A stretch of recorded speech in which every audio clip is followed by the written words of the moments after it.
Something's here. Welcome to Macomb Paranormal Investigations and Research.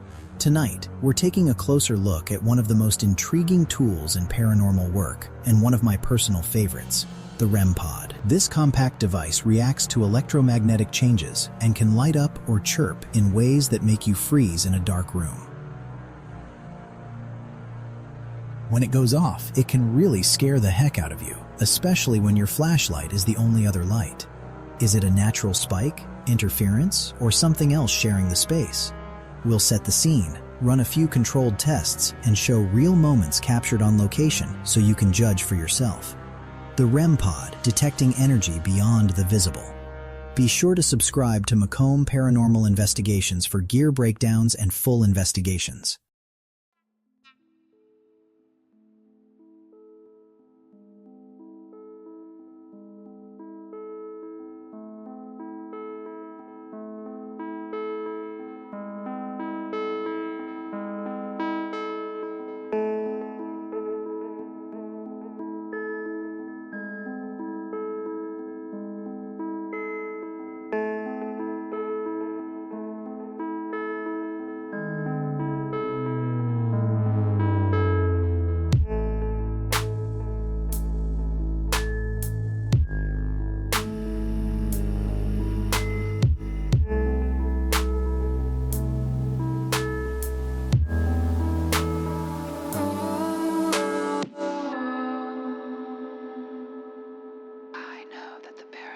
Is real.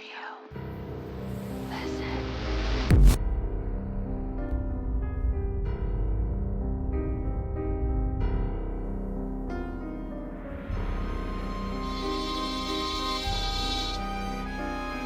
I've been in a lot of dark places, chasing things that most people don't believe in. And I can tell you, there's nothing quite like the moment when a device starts responding to something you can't see, can't hear, can't touch.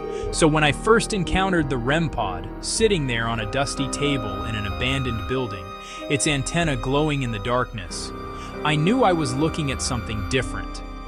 This wasn't some gimmick. This was a tool that measures changes in electromagnetic fields, and what it detects has left even the most skeptical investigators questioning what they thought they knew.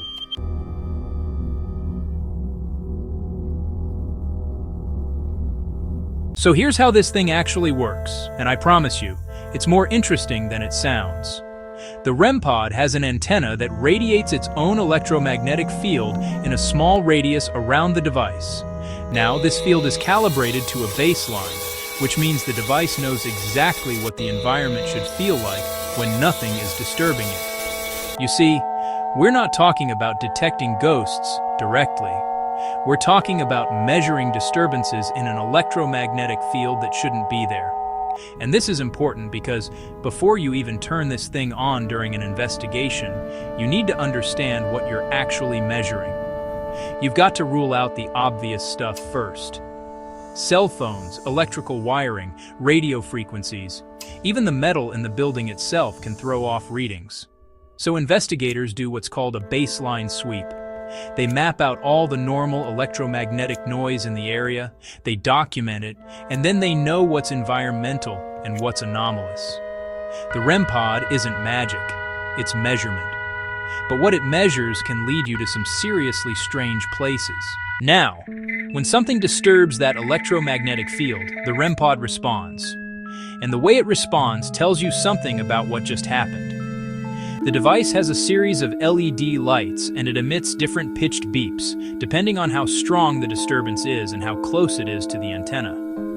A small disturbance far away might trigger the first LED and a low beep. But something moving closer, something creating a stronger field disruption, that's when you see the progression. More lights, higher pitch, and when all the lights are going off and that beep is at its highest frequency, something is right there with that device. But here's where it gets tricky. False positives are real. A shift in temperature can affect the readings. A piece of metal falling in another room can create a brief electromagnetic pulse. That's why serious investigators don't just rely on the REM Pod alone. They use it in conjunction with other tools. They place it away from electronics, they make sure everyone's phones are off, and they stay still and quiet. And then they watch. They wait. And sometimes they do what's called a call and response experiment. They ask questions and see if the device reacts in ways that seem intelligent, deliberate. That's when things get really interesting. So why do paranormal investigators love this thing so much? Because it gives them something they desperately need: documentation. When that REM pod goes off, it's not just someone saying they felt something or saw something. It's a measurable event. You can record it. You can timestamp it. You can correlate it with other data from thermal cameras, audio recorders, motion sensors. And when multiple devices register anomalies at the same time, that's when you start building a case for something genuinely unexplained. And nighttime investigations, that's when the REM pod really shines. During the day, there's so much electromagnetic interference.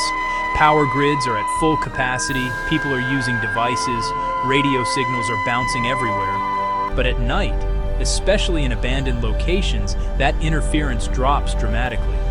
The environment becomes quieter, electromagnetically speaking. Variables are easier to control, and when that device starts lighting up in the middle of the night, in a place where there shouldn't be any electrical activity at all, you pay attention. You document everything. Because that's how you separate genuine anomalies from background noise. I've seen a lot of equipment come and go in this field. Gadgets that promise everything and deliver nothing. But the REM pod has earned its place in the investigator's toolkit because it does one thing really well. It detects changes in electromagnetic fields that we can't perceive on our own, and it does it in a way that can be documented and analyzed. Is it perfect? No. Can it be fooled? Absolutely. But when it's used correctly, with proper protocols and skeptical methodology, it becomes a window into something we're only beginning to understand. And sometimes, in the right place, at the right time, that little glowing antenna lights up the darkness in ways that leave you with more questions than answers.